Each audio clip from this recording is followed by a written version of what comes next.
Samahan niyo po ako mga kekisor sa mga ganap chain na may kekitin smooth ko po this week. Pero bago ang bawat ganap, kailangan ng pang-energy. Kaya naman tuwing umaga pagising, umiinom po ako ng amazing pure organic barley na 100% pure organic barley from Australia. Kaya naman mag-ingat po tayo sa mga fake barley. Wag basta barley, dapat I am amazing barley! After 30 minutes, for the laps na nga ang kekisor. Tsaka ako naman iinumin ang amazing immunergy. So eto ka na nga, unang ganap po natin ay shooting ng movie ng In Your Mother's Eyes.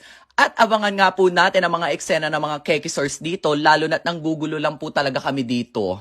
Kibi! Next naman po ay premiere night ng Fractured kasama si Nat.